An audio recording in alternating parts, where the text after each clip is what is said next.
welcome to today's live. What are we going to talk about today? Okay, so first of all, for those who are not sure, I'm an immigration attorney. I'm a certified specialist in immigration and nationality law from the California State Bar. Been so for 20 years now, I think. I have to renew it every 5 years, and I think I've renewed it 4 different times. And I have clients all over the U.S., all over the world, different times. And I have clients all over the U.S., all over the world.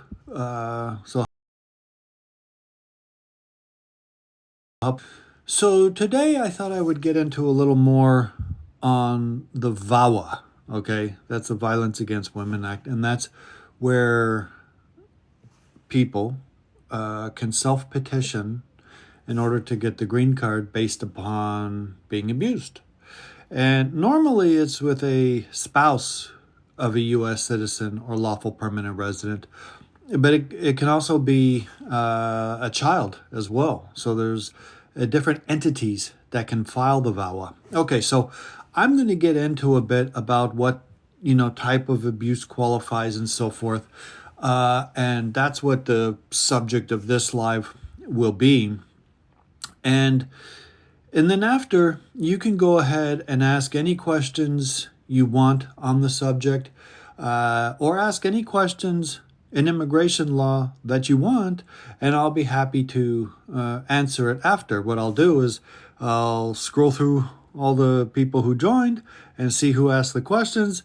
I'll answer them, and then we will go from there. Okay, who asked the questions, I'll answer them, and then we will go from there.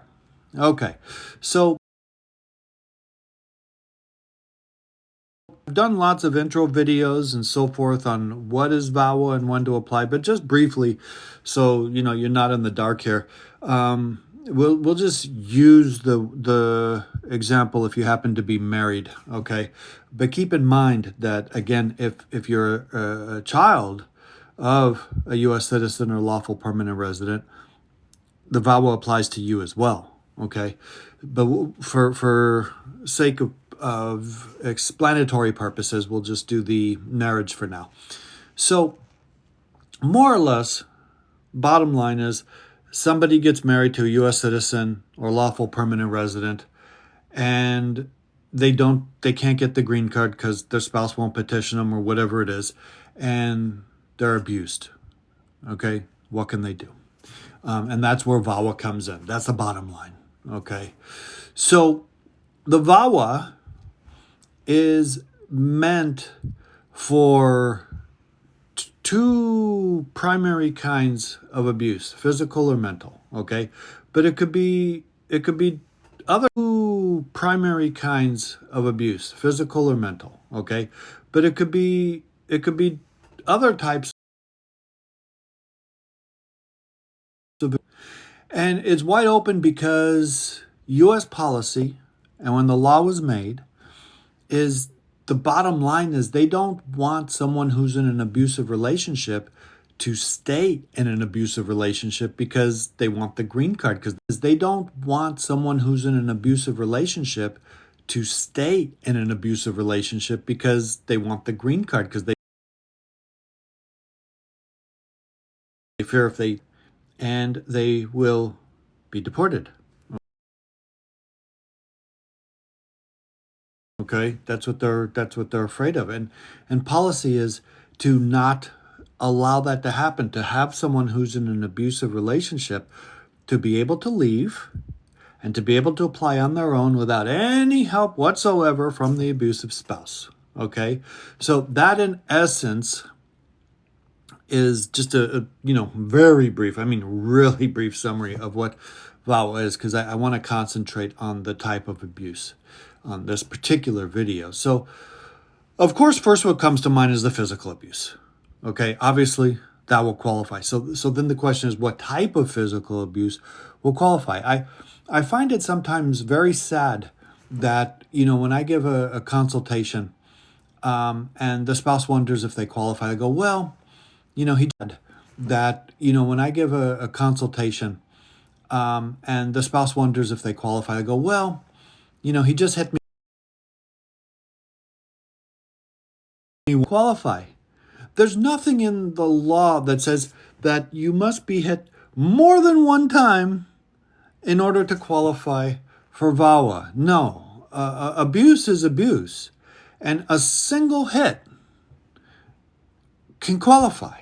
Okay, there's no need to say, well, maybe I should wait for another one just to make sure I qualify. No, that's not necessary. Okay, if someone's going to abuse a spouse by hitting them, one single time will take, and it doesn't have to be, the extreme push down the stairs, roll over, and almost die type either. I mean, we're talking anything, a slap, a push, a punch, a kick, anything, okay, that will qualify. So, given that I say that, understand that, there's several things that you have to prove in a VAWA petition, but when you're having to show the abuse, you just need to, what I do is when you're having to show the abuse, you just need to, what I do is I have the very detailed declaration of what happened. Okay, so if it was one incident, then of course we go into a lot of details about that one incident. If it was more than one incident, then we go into the details. Okay, when, where, what prompted it, what happened, how it happened. Now, there's a lot of times that people will think, I'll have a spouse call and go, well, I was abused, I was hit, but I was afraid to call the police. I was afraid because I was afraid I would get abused more. I was afraid the police wouldn't do anything. I was afraid the police wouldn't believe me. I was afraid that if I did that my spouse would then call immigration and I'd be deported. Okay, there's a lot of fear. And the reality is you don't have to call the police to qualify either. Okay, obviously if you do, it makes getting the approval of the VAWA easier. That goes without saying, but it's not required. Of the VAWA easier. That goes without saying, but it's not required. Again, we go to the policy. They're not going to make a VAWA available and then say, well, if you don't call the police, you don't qualify. It doesn't matter how much you've been beaten. Okay, obviously that doesn't make sense, right? So it's not necessary.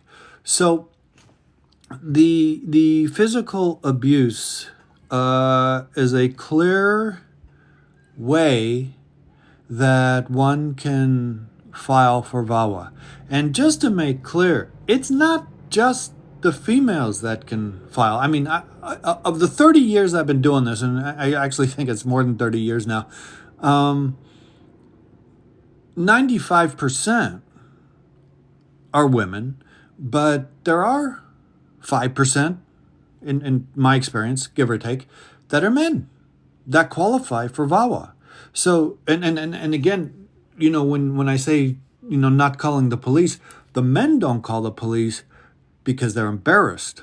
Okay, I mean, there's other reasons, but that when I say, not calling the police, the men don't call the police because they're embarrassed. Okay, I mean, there's other reasons, but that's a big reason. So if you're a man and you've been abused by a woman in the marriage, you qualify for VAWA just the same. There's nothing in the VAWA that's regulations that say you must be a man or a woman. Okay.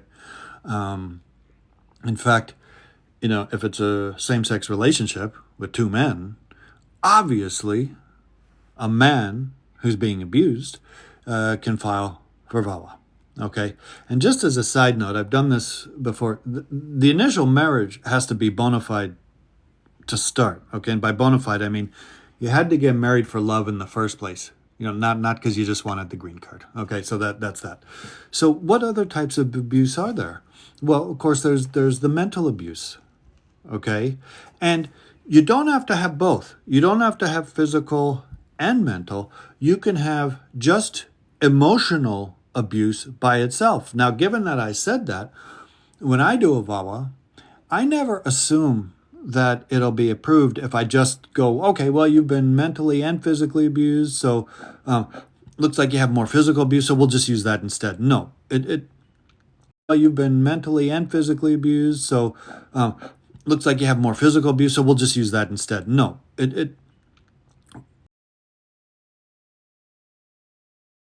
put a section of the physical abuse, then I put a section of the mental abuse, the emotional abuse, and I show why that person will qualify based on both grounds. Okay? I mean, you put both of them, it makes the case stronger. So, what type of mental abuse can qualify for this? And a lot of times, just like with the physical abuse, some people will say, well, I don't know if I've been mentally abused because, I haven't been like mentally tortured, and they've done this and that. But when you look at the law on mental abuse, emotional abuse, you can aggregate all of the smaller stuff into one big thing, and that shows the emotional abuse. So, for example, let's say your spouse withholds money, from you, from you being able to do anything. Your spouse withholds money, from you, from you being able to do anything, and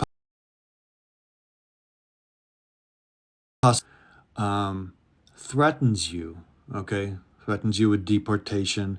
And people who come here, they don't know, about a spouse being mentally abused, doesn't know that the other spouse, the U.S. citizen, has no legal right, authorization, or ability to deport them, but they don't know that. So the U.S. citizen in many of these cases will say, well, if you don't do this and that, I'm going to call immigration, and tomorrow you're going to be out of this country. Okay, I mean, they say stuff like that, and unfortunately, the spouse being abused believes them. Okay, so when you add up, what I'm saying is, when you add up all of those items, I'm not saying any of them is small, to be honest, but when you add them all up, the threats, the deportation threats, the withholding of the money, the finances, the insults, all of these things, that all aggregates to emotional abuse. Okay? And so that, in conjunction with the physical abuse, makes for a very good VAWA. And so that, in conjunction with the physical abuse, makes for a very good VAWA petition. Abuse. I usually recommend that they go to a psychologist that will verify and validate the emotional abuse, and then will provide a detailed professional assessment of how there's been emotional abuse and why. So you can see, when you do a petition to immigration, you don't just send in the form and say, well, I've been emotionally abused and physically abused, and therefore please give me the green card. No, that doesn't work like that. You have to prepare a very detailed petition. So that's part of what I do. So what other types can you put? Okay, another one is sexual abuse. Okay, I mean, people think because they're married that there can't be sexual abuse, and that's not the case. There can be. Okay, if it's non-consensual, if the spouse doesn't want to, that's sexual abuse, and that is a basis to do the VAWA as well. So you can see we have different and multiple different types of ways of showing abuse, and of course there's the economic abuse as well. Okay, and that, of course, there's the economic abuse as well. Okay, and that's the withhold that can be used as well. So, and then when you look at the breaking down of the the emotional abuse, you can break that down into the verbal abuse and the threats and the so forth. So the bottom line here is there is a lot of abuse that one spouse can inflict on another spouse because, number one, they're not a nice person, but number two, they think they have power and so forth. And for whatever the reasons are, my job is to help the person who's being abused get status, okay? So remember, you don't have to stay with the person who's abusing you. You don't have to ask that person for a single thing, not one thing. And by the way, the law says, for example, let's say the spouse finds out that you're filing a VAWA. By the way, the law says, for example, let's say the spouse finds out that you're filing a VAWA petition, saying you're lying and this and that. By law, the officer cannot use a single word of that declaration from the abusing spouse to make the decision, okay? And I know I'm saying that by law they can't. I mean, obviously, if they read the abusing spouse to make the decision, okay? And I know I'm saying that by law they can't. I mean, obviously, if they read it, it's going to be able to use that at all, okay? And so that, in a nutshell, is the type of abuse you can put in a petition in order to do VAWA. And remember, when you're doing VAWA, you not only can file the VAWA petition, you can also file the VAWA petition with the adjustment at the same time. Okay, so you can get the work permit, and if it's all approved, then you get the VAWA and the adjustment approved at the same time. So that's all doable. But conversely, if the VAWA is denied, so will the adjustment. Okay, so that's that. So what I'll do now, let me scroll back and see if we have any questions. And this is where I say hello, everybody. I hope you all are doing well today. You can see immigration has laws that do help people. I mean, they really do. You can see immigration has laws that do help people. I mean, they really do. And so forth. Okay, so what I'm doing is I'm just scrolling through here. By the way, if anybody has questions after this, or they don't want their questions to be in a live, just send me a the normal question through the normal means, through my email or through I mean, obviously I'm on TikTok, but I'm on all kinds of other types of platforms as well. Okay, that's how social media is. You can be all over. All right, let's see. While I'm scrolling, anybody who wants to send a heart and say they learned something, because that tells me you learned something, go ahead and do it. I appreciate it. Okay, just a minute. Scrolling.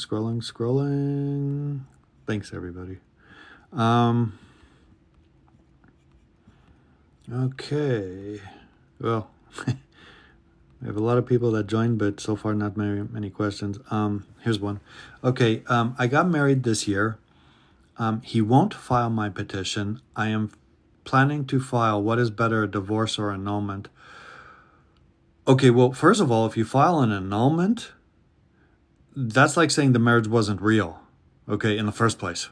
Like he put a gun to your head, or it was fake, or whatever it was. So filing an annulment is not in your best interest. Filing an annulment is the opposite of your best interest. You're full out admitting by an annulment that the marriage wasn't legitimate. And that, for immigration purposes, could be very well considered marriage fraud. Okay, so you could get in a whole lot of trouble by filing the annulment. So since he won't file the petition for you, if I was giving you the consultation, I'd first have to determine if you married him for purposes of, just wanting to get the green card, or if you married him for love. Okay? And let's assume you married him for love. Well, then the next question goes, is wondering, well, why isn't he filing the petition for you? And that does bring up the possibility of whether or not you might qualify for VAWA. Okay? Since you haven't put it in the question here, I assume there's been no physical abuse. But the question is there mental abuse? And the question is it emotional abuse to get married, again, assuming it's for love, and your spouse is holding the carrot stick of the petition against you? Okay?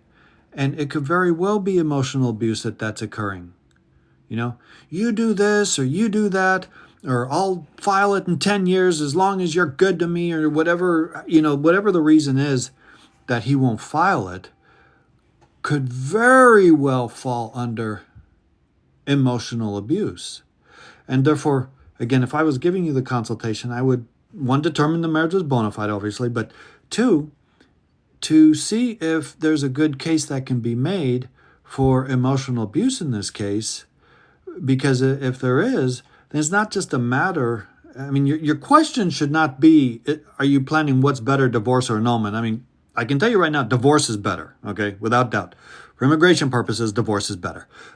But the real question you should be asking is, can I, file a divorce, but can I file for the VAWA in order to get lawful permanent residency? Because, you could say, I married him because I loved him, and this and that, but all this stuff happened and he won't file for me, and he's doing it because he's trying to whatever it is.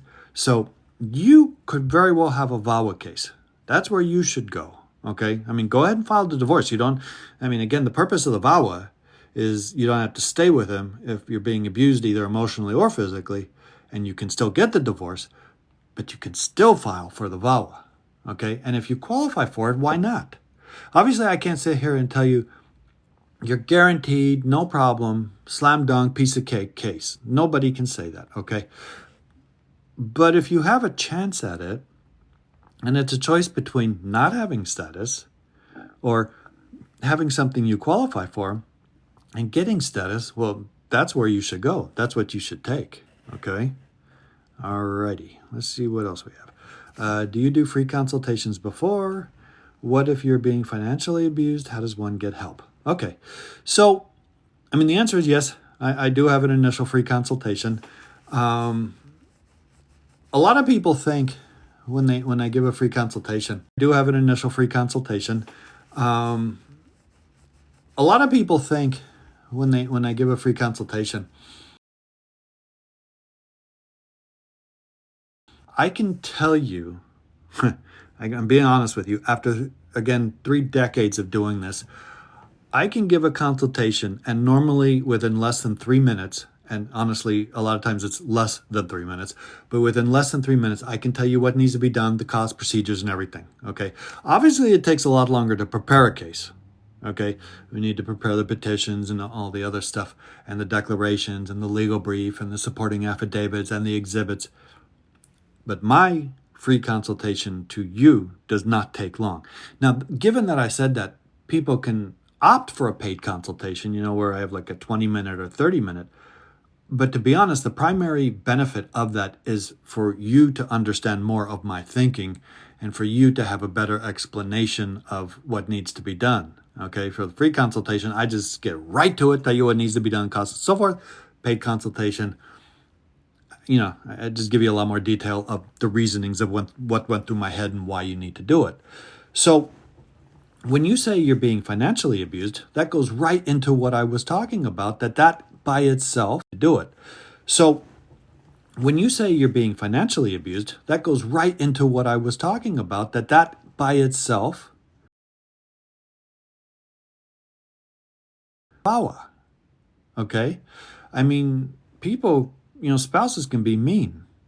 And they can really be mean with the finances because one, you're not from the U.S. You might have just come into the U.S. Thinking everything was going to be hunky-dory. You don't know the system. You don't know where to go. You don't know anybody. And your spouse is withholding all the money unless you do whatever, or is trickling little money here, a little money there. That could definitely be a basis for VAWA. And if it is, then you need to go for it, okay? So again, let me exaggerate. Let's say you knew the person for 3 days before you got married, okay? That's going to be hard to prove it was bona fide for purposes of love. Or let's say that you're 20 and your spouse is 60, okay? Big age difference. That doesn't mean you can't prove it. And same with the 3 days. That doesn't mean you can't prove it was bona fide. Love at first sight type thing. It's just more difficult, okay? But financial abuse is a definite category that is able, but financial abuse is a definite category that is able to understand. Because a lot of people think this. They think they can't file a VAWA unless they've been smacked and punched in the face.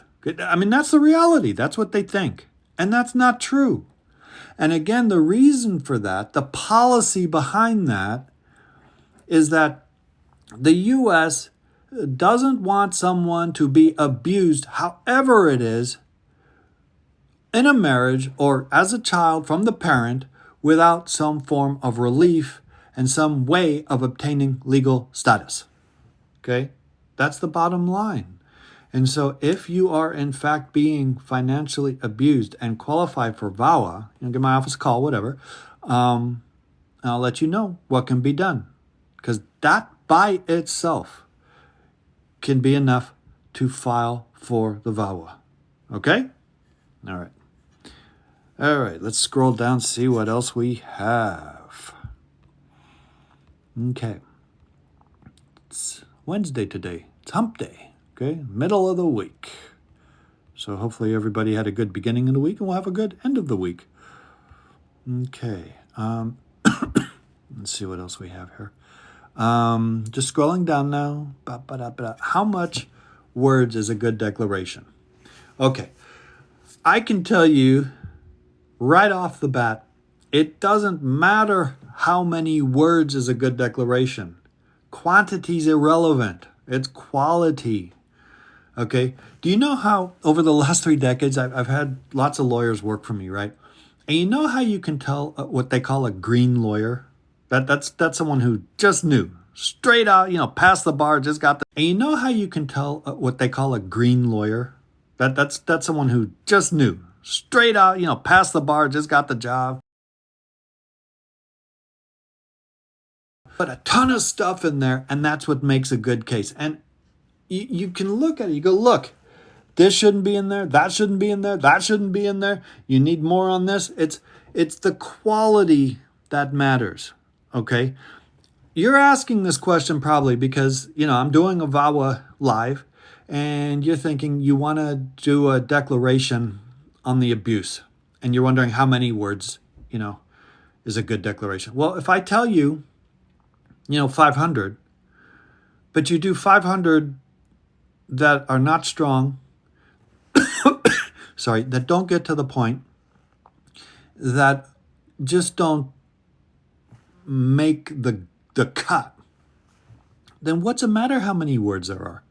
And by the same token, if somebody does a small declaration that's 200 words, but it's powerful, and it's to the point, and it says what needs to be said, then that's it, okay? That's what you need. So quality, then that's it, okay? That's what you need. So quality over quantity, obviously if you say like 3 words, that's not going to work. If you say like, I was abused, okay? Obviously that doesn't work. But the declarations themselves need to not only be relevant and powerful and describe what needs to be done, it needs to not have things in there that end up harming you, meaning that you admit to things you shouldn't admit to, you say things you shouldn't say, you allege things that shouldn't be alleged, you contradict things that were previously said. So there's lots of stuff that could go wrong if the declaration's not done properly, okay? How do you do a declaration properly? Hire a good lawyer, okay? I mean, that's the reality, okay? But if you're going to do it yourself, if you just can't hire a lawyer, make sure it's relevant and don't say stuff you don't need to say, period. Okay? All right, what else we have? Hey, people, I have 486 hearts. Let's get it to 500. What do you say? Just show me that. Just show me the love. Okay? Show me that you're learning some stuff, that you like the live. Okay, show me that.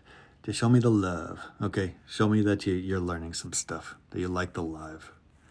Okay, can you tell me declaration? Thank you. See, we got about 500. All right. Okay, that's the same question. You thought I wouldn't answer the one above, so you answered it. You asked the same question later. Okay, so I answered you already. All right. What if you have a letter from a police officer and on medication for depression and anxiety? Okay. So again, all of it depends on, what it is, okay, what it says and what you're applying for. And again, I'm assuming that because, this is a live, that you're talking about VAWA, and you're saying, what if you have some letter from a police officer that helps you? Will it assist with the live? Thanks, everybody. And the answer is yes. Okay. That by itself doesn't make the case or break the case. But, if you have the ability to make your case stronger by having a police officer saying something like, I've been to this place for 4 years, make your case stronger by having a police officer saying something like, I've been to this place for 4 years and the spouse has bruises on, her face and whatever, and I know she's being beaten type thing.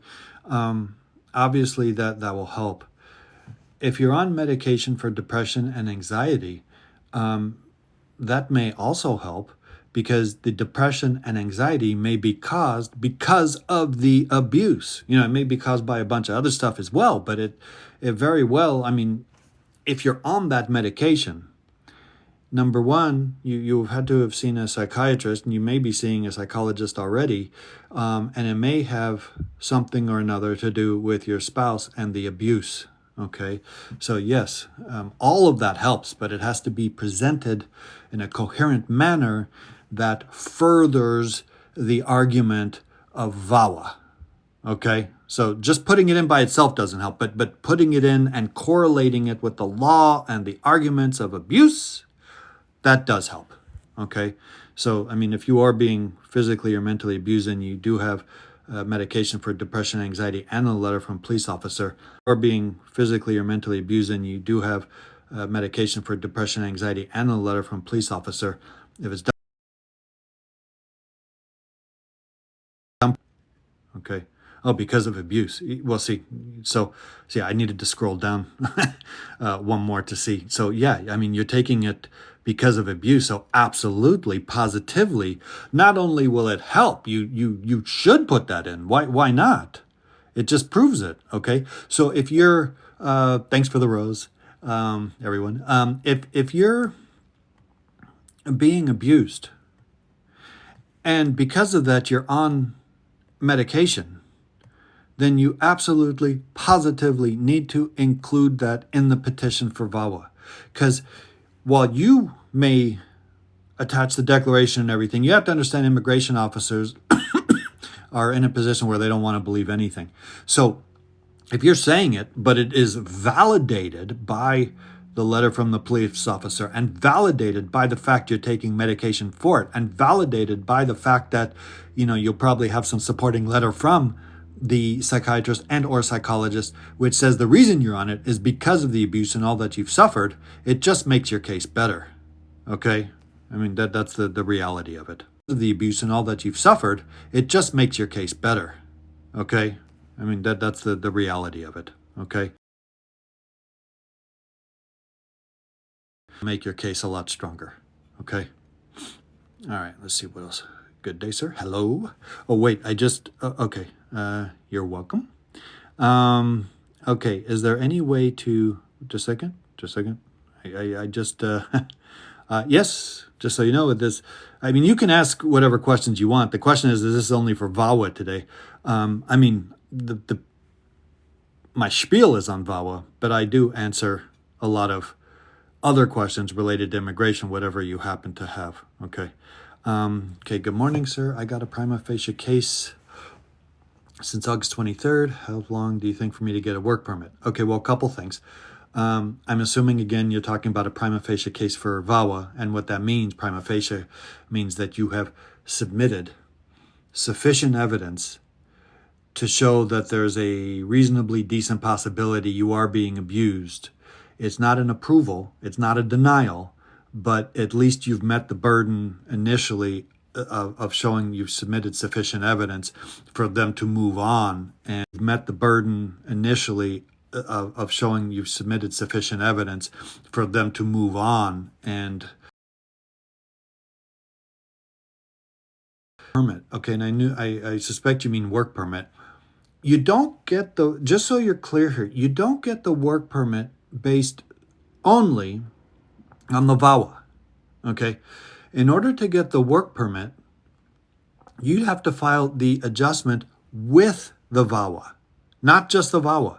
So if you got a prima facie case on August 23rd and all you filed was the VAWA, then that means you're not going to get the work permit, period, based on the VAWA, because you did not file the adjustment. So hopefully you filed the adjustment along with the VAWA, and then I can answer your question there. It takes a few months, okay, basically. Some of it depends where you, oh, thanks for the ice cream cone. That's funny. Okay, is there any way to speed up the process? No. Okay, well, I mean, given that I said that there is one thing you could do. First, well, there's two things you could do. First, there's the VAWA application said that there is one thing you could do. First, well, there's two things you could do. First, there's the VAWA application, and many times you file the VAWA, wait for the approval, then file the adjustment, and so forth. But you can file the VAWA and the adjustment at exactly the same time. And sometimes the reason I don't do that is someone doesn't have a real strong case and there's issues. You kind of want to wait for the VAWA to be approved to make sure, because you don't want them paying for the attorney's fees and the filing fees and all that for the adjustment at the same time. But that will speed things up definitely if you file both at the same time. The other is to do it right, okay? That's the bottom line. I mean, there's no expedited processing for a VAWA petition, but for people who don't do it right, they'll get, for example, a request for evidence. They'll say, you didn't show this or you didn't show that or whatever, and that, of course, slows things way down. So you have to do it right. So those are the two things. Do it right and file them simultaneously, and that'll make it go faster. Okay? All right. Let's see. Just a second. Sometimes I scroll and it goes way, way up. Just a minute. Here we go. Okay. Okay, here's another question. I got denied for my K-1 visa for crime of moral turpitude. Can I apply for the CR1 or no? Okay, here's another question. I got denied for my K-1 visa for crime of moral turpitude. Can I apply for the CR1 or no? Okay, so